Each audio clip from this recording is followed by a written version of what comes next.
Hello, everybody. This is Frank with Iron Age News on the South Florida Conservative News Service. It is Wednesday, February 11th, 8:15 a.m., and we're going to talk a little bit and give you an update on the situation in Venezuela, because you don't hear as much about that today. So we're going to step back from the headlines and ask a hard question. First and foremost, where is Venezuela actually headed at the moment, right now? You're seeing sometimes videos of oil pumps firing back up. You're hearing talk about stabilization. You hear about transition. Those of you who are down in Miami, perhaps you saw at Florida International University the discussion between former President Guaido and former President of Colombia, Duque, and what they think needs to be done in Venezuela at this point. You can always look it up on the Adam Smith Center website and see it for yourself. It's mostly in Spanish. So beware.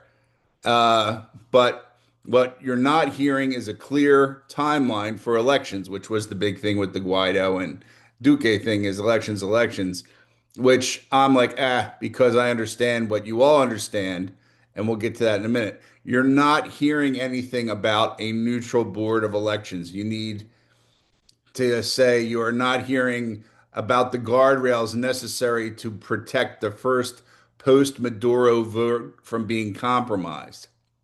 It's just the election, right? So tonight or today or whenever you're thinking about it, we're going to be doing the three things. Explain what the U.S. State Department appears to be prioritizing.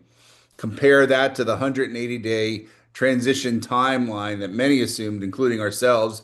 If you look at the older articles that we have put out, and address the biggest unspoken risk, which is diaspora voting and election legitimacy, something that we also have a problem with in the United States. So, what is happening right now? So, let's start with the reality. Follow the US messaging. It's clear stabilization, oil recovery, transmission, not capture Maduro, install neutral board, hold election in 180 days. Oil leases are being issued. Energy companies are preparing operations. Production is ramping up. That tells you something important. Obviously, oil revenue is the lever. We're level. Oil revenue is the stabilizer, and oil revenue is the geopolitical chess piece. What you are not seeing is a publicly announced election date or a detailed governance transitional framework or a neutral technocratic board replacing political actors, some of the stuff that we've talked about and suggested, or a published election administration reform package. Instead, we are seeing energy mechanics moving much faster than electoral mechanics. And that's not accidental. And it's good business, and we'll discuss why.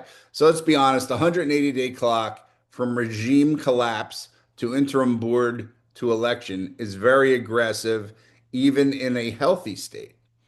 We picked it because, of course, this has to coincide with the midterm elections, which will be used as a club against Trump or a club for Trump, depending on who you're talking to. So you would need to have the election in that time. You would have to rebuild the voter rolls, independent electoral authority, security sector guarantees, international observers, which do we trust them? Logistics for ballot production and distribution. They have to harden up cybersecurity. They have to have a clear chain of custody controls. And none of that's going to be happening quietly. And none of that happens invisibly. And assuredly, in a place that has gone out of its way to destroy one man, one vote, it's not going to happen overnight. So right now, what we see suggests the U.S. priority is economic stabilization first, because elections without stability produce contested outcomes, and then we will be back to where we started from, which will be contested outcomes produce unrest. Unrest destabilizes oil. Oil production is currently the anchor for the country. Okay, early in our discussions, so we've been doing articles on this for a while, and if somebody says, just as a disclaimer, if you are not evolving your take on the situation as things occur, If you are hard set in one thing only, you will get nothing done, especially in the third world. Okay. You used to be able to say America could do stuff very similar anymore. Okay. So if you had seen our other articles, we know we talked about a neutral transitional board, which is not a partisan caretaker government, and why it mattered. Like I said, you can reference this. Because a board of governors can depoliticize the ministries, can prevent retaliation cycles. There's a number of things that can go on. Okay, I suggest you read the article that we have done on the same topic, www.southfloridaconservative.com, and on Substack. So, if you skip a step in this program, you risk having a perception of manipulated elections or, elite bargaining, meaning that we fix their elections. There's a disinformation video going on right now about see the Cuban intelligence guys are so much smarter. They have already started doing videos where it says Trump has picked out a ruler for Cuba, and two of the possibilities are some of our worst civil rights violators here in the state of Florida. That's all I'll say because I'll be sued. And that I'm sure is showing to the Cubans to get them upset about what's going to happen. Similar things have occurred in Venezuela or will occur in Venezuela or directly marketed to the Venezuelan uh, community, put it that way.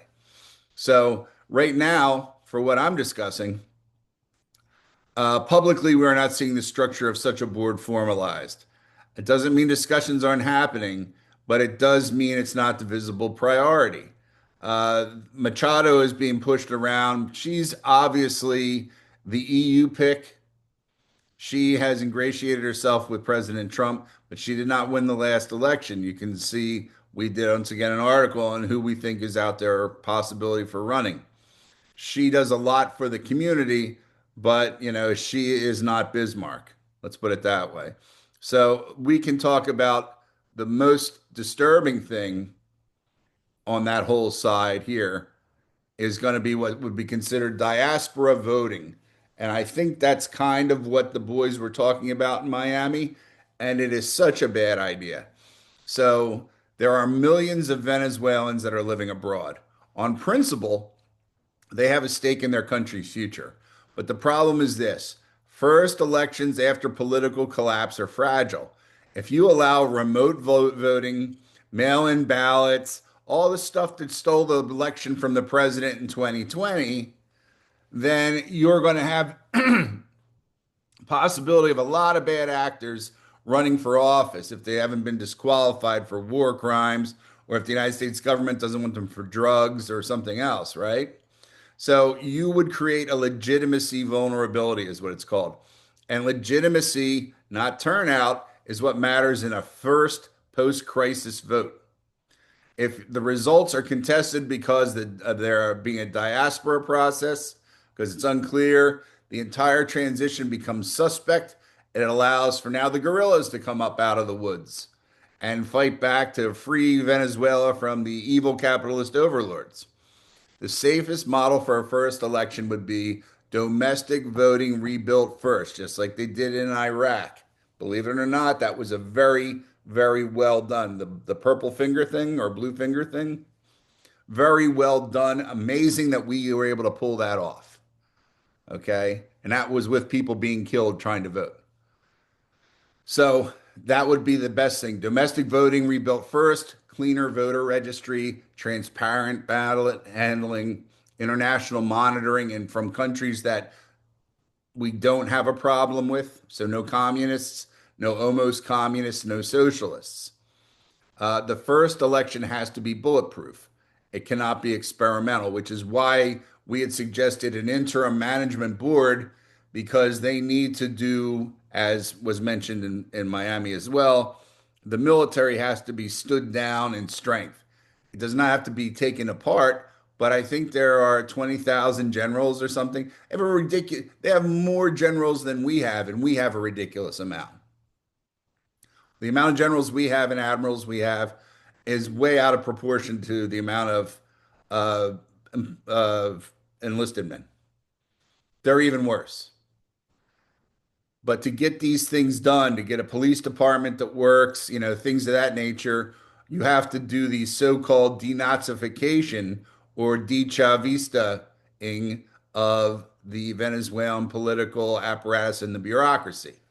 That also takes time because they don't want to hear that we're going to round them all up and take them out behind the bamboo shoots and put one in their head.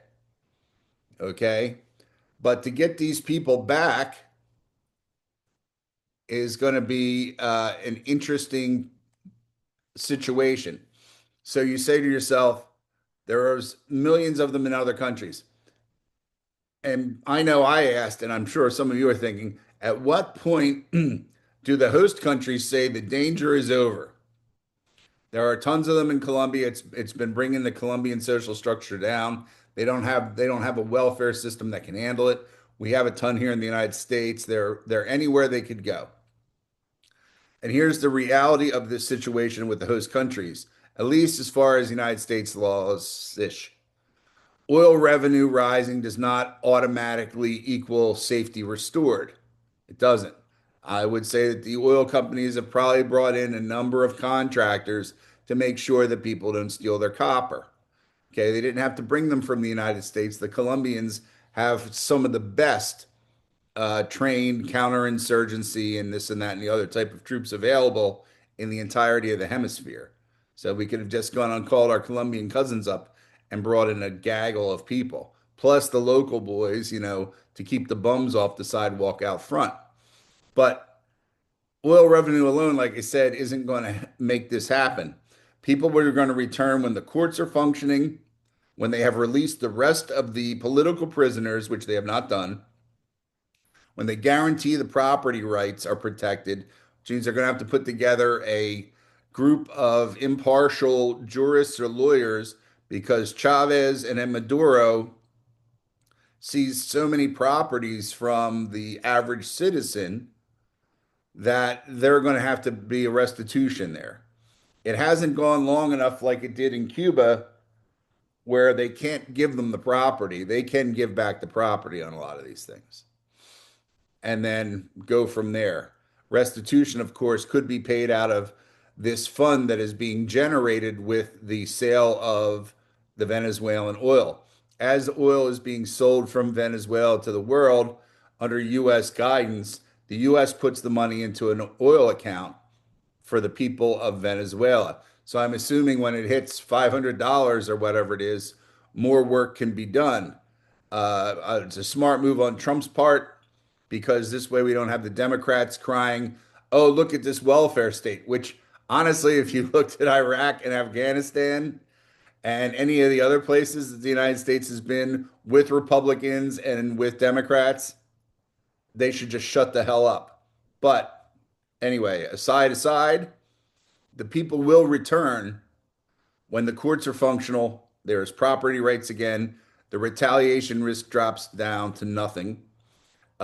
Jobs exist consistently, and there's predictable security.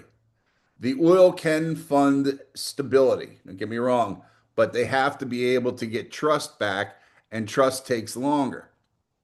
Migration reversals are always slower than economic headlines because by now, a lot of these people have been out of the country long enough, and in the United States, have been on our welfare long enough that going back home and working a day job is not as desirable as staying in the United States and suckling the teat, especially if the Democrats are in charge.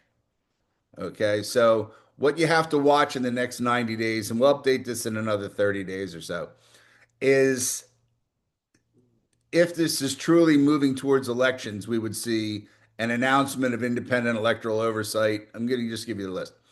A formation of election law reforms because they're still talking about using the Constitution that was there that got Chavez in, right? Observer agreements with international bodies, publish voter registry verification process. That has to be done because, as you know, Maduro won with a 99.9% overwhelming majority almost every time, right? And there has to be a transparent oil revenue routing mechanism. They have to say, here is all of our oil money, and this is where it's going. Not like the shit we've seen in Minnesota, has to be direct because, as you know, from looking at the Minnesota situation, the people that did that have cousins in the EU and are doing that as we speak in other countries. Not to the level that they were able to do it in the United States because our economy is so much bigger, but they are doing it in other countries in Europe. Now, take it for what you want to take it for, but we'll publish something. Can't put the names of anybody because we'll all be killed or put in jail.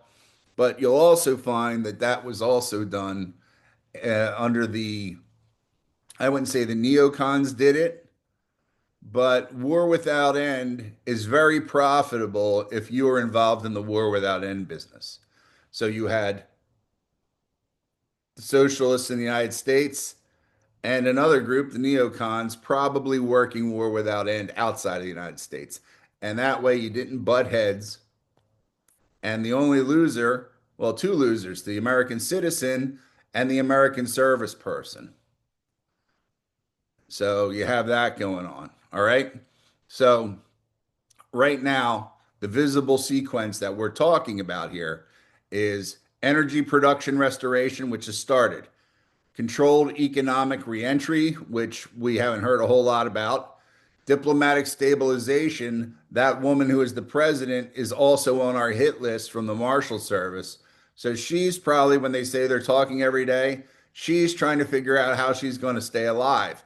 I think their big fear is they don't know which way the Maduro trials are going. She was mobbed up with Mrs. Maduro.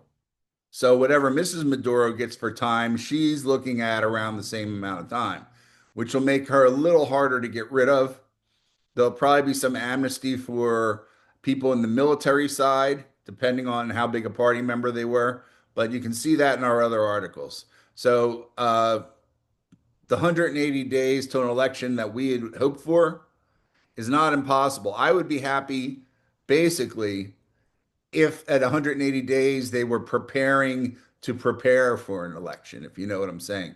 But as long as they have a board of governors in there running the country correctly, without murders in the street, where it doesn't look like the United States anymore, right? Then you're going to have to start to see a lot of other things happen, which will be the removal of the Venezuelans from all these other countries, which when they'll now have reason to go home, okay? Because they won't be able to vote. And if they stay out of the country, I'm sure laws are going to be made if there is a sovereign wealth fund that if you aren't there and you don't participate in our building of wealth, then you don't get the benefit from it. Very possible there too. So those of you who know Venezuelans better tell them to get their shit together. Okay, the real risk is going to be rushing that election before the infrastructure's together because you could end up having Maduro elected back in before we have a chance to prosecute him. Wouldn't that be a bitch, right? Because now he would be the legally elected head of a state and we'd have to give him back. So once the first post-collapse election is disputed, you're not going to get a second chance. It just is going to devolve and it'll just be a shithole. So we'll keep tracking stuff like the oil production levels, governance announcements, election reform signals. This isn't just about Venezuela. It's about about how transitions are going to be built or broken.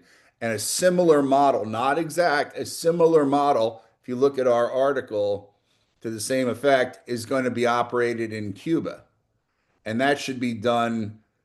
Cuba will be a lot faster. The one of the keys, as we mentioned, is that the Cubans are not coming here. We are not giving them freedom to come into Miami. They're going to be given freedom to rebuild their country and to go about their business. And if that can be negotiated correctly, then I would say you're going to see Cuba turn independent way before November. It's February now, June, July, maybe, depending on how much trouble Venezuela gives us. June or July, maybe. Somewhere around the time where we said there'd be an election. It would be nothing nicer for the president optically to say, we're preparing for an election in Venezuela, and at the same moment, we are now welcoming Cuba out of the depths of communism. right? And pictures of everybody eating fried chicken and shit like that that will send them immediately. That's what people they're 80 miles from our coast. There are a billion millionaires that are of Cuban descent who are ready to go down there and pretty much exploit the shit out of that country again and give payback to every communist they ever remember, which is, I mean, that's where you need a police force. So that's about all for this. Have a good day, and we'll talk more about these subjects later on. Bye.